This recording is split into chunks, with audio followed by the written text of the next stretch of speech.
Всем привет!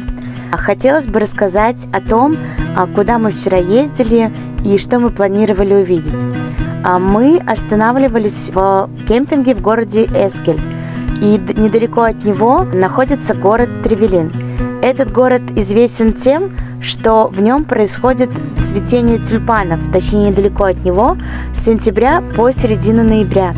И мы надеялись, что мы успеем застать это прекрасное зрелище, но, к сожалению, мы не успели. Буквально на днях тюльпаны отцвели. Цветение их начинается каждый год с сентября по середину ноября. Но, тем не менее, мы проехались по городу.